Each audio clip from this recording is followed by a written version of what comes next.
Welcome to the Psychotherapy Central Podcast, where we discuss love, attachment, and healing from trauma. A place where you can gain the knowledge, tools, and wisdom to help you build secure, flourishing relationships. I'm your host, clinical psychotherapist and couples therapist, Jennifer Nurick.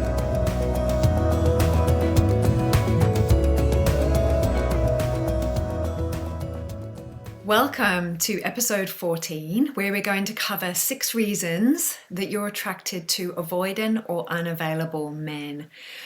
I get asked this question a lot, which is why I've spent a bit of time distilling the 6 main reasons that this happens. So you're probably listening to this episode because you're frustrated at yourself for choosing yet another unavailable partner. Maybe he's married or lives in another state or country. Maybe he's dating you but seems to be married to his work or mother or friends. Maybe he's living with you but is emotionally unavailable, which leaves you feeling alone and disconnected and sad sometimes within your own relationship. Whatever the situation, here you are again with yet another unavailable partner, wondering if it's you or if it's just bad luck. So in this episode, we unpack the 6 main reasons why women with an anxious attachment adaptation will often be attracted to men with a more avoidant attachment adaptation, which seems to make no sense. And notice my use of the word adaptation there, because I love us to really hold in a very gentle way that these attachment styles are natural adaptations that came about from certain childhood experiences that I've talked about in some of the previous episodes. Episode 1, 2, 3, and 4 specifically cover attachment, so give those a listen if you would like to. And in the next episode, we're going to be covering how we can stop attracting unavailable partners. But for this one, let's dig into, first up, something very important about the anxious adaptation. And that is, as we grow, we develop what John Bowlby, the founder of attachment theory, called model of self and model of other. For those of us with the anxious style, model of self is feeling not worthy of love, attention, and affection, but feeling like the other person is. So there is a tendency to feel that our partner is somehow better than us and to kind of put them up on a pedestal. There is also a tendency, that is always the underlying reality, but there might be a tendency to kind of deny that.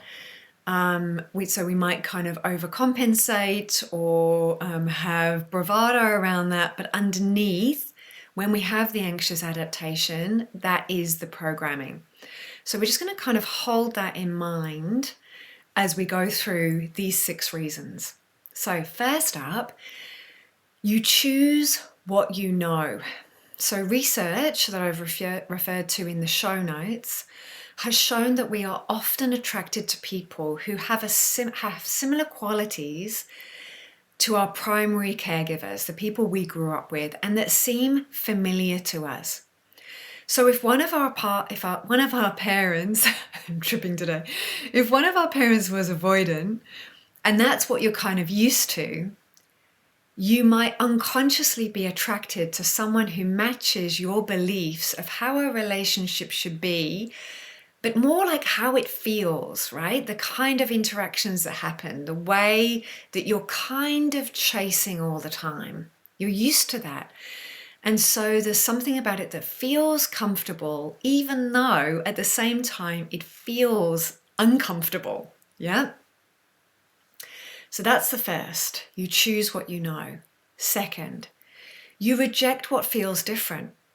And this can be a hard one for people to get their heads around.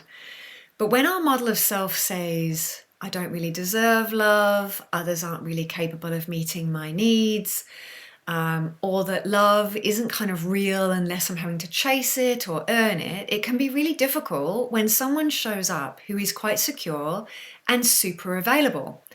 There's often this unconscious sense of why are they interested in me? Eventually they're going to find out that I'm not really good enough. And again, this might not be conscious, this might be kind of more unconscious, coming from more of the wounded parts. So sometimes when you're with a secure partner, you might inadvertently kind of push them away because it doesn't feel like your template from your childhood.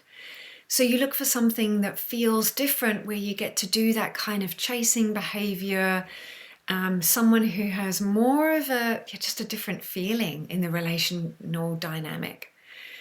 But essentially you look for someone who's less available. So that's number 2, you reject what feels different. Number 3, you repeat what you saw. So it might be that you saw your parents have a relationship dynamic where one was more avoidant and the other was more anxious. Perhaps together they were quite emotionally disconnected. And so that's your normal. That's the template for a relationship that you experienced with a parent and you saw witnessed between your parents. So number 3 is you repeat what you saw and experienced. It's kind of more than seeing, it's kind of the whole experience. Number 4, the 4th reason that you might be attracting avoidant or unavailable men is that there is part of you that sees a trait in the other person that you really want in yourself. Now, when we have the anxious adaptation, our nervous system tends to rest more in sympathetic activation, which is that kind of fight or flight energy. When we meet someone who is more avoidant, their nervous system is more in the dorsal vagal shutdown zone, right? Hypoarousal, if we're looking at a different model.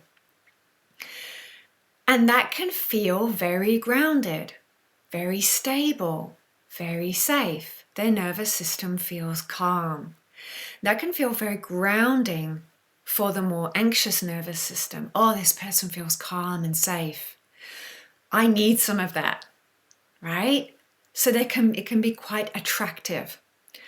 And with the more avoidant style person, the anxious style person can have quite a big emotional range, can be very open. And there's often a part of the avoidant person that really wants connection and intimacy and love, because that's what they didn't get. They didn't get that availability.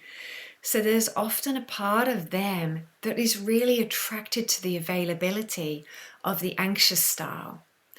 So there's this attraction between the couple. In the initial stages, the honeymoon phase, it can be a lot of glue that pulls them together. Now, as the relationship moves on, that closeness that is initially attractive, especially for the more anxious partner, feels too close for the avoidant, so they start to pull back to create the relational distance that just feels comfortable for them. It's not bad, it's just that's what feels comfortable for them. And for the anxious person, that feels too far apart, so they start to feel more anxious. Yeah, and so we start to get this cycle of they move closer, they move further apart. They feel more distressed because they see their partner move further apart. They try to move closer. It's too close for this person, so they move further apart. And then we start this beautiful dance. So reason number 5 is you might have taken on a caretaker role in your childhood, and you'll probably know if you've done this.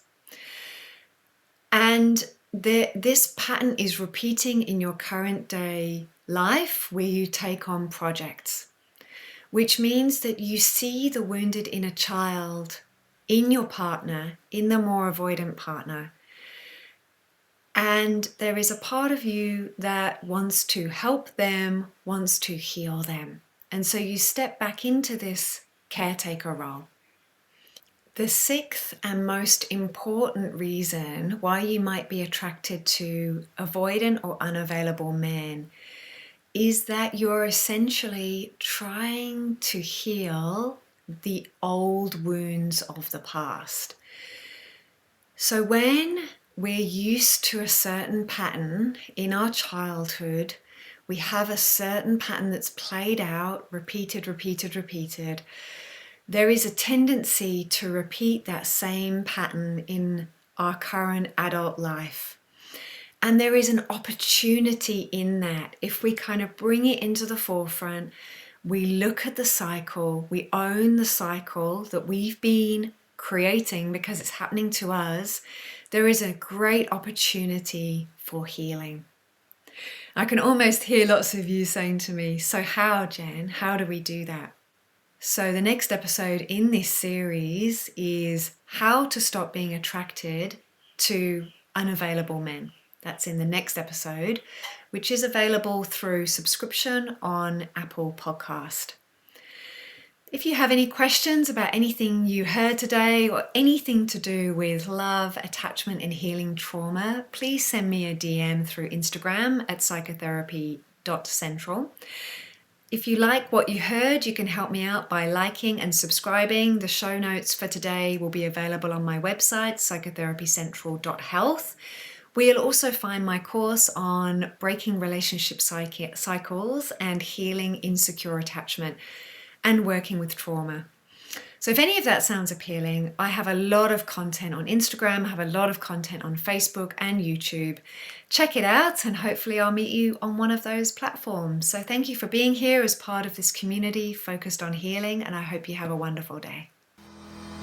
Thank you for joining me on this episode. If you want to learn more about all things love, attachment, and trauma, I'd love to connect with you on Instagram at psychotherapy.central or visit my website at psychotherapycentral.health. If you enjoyed this episode, I'd greatly appreciate it if you could leave a review and a 5-star rating. Your support means a lot, and I look forward to connecting with you again soon.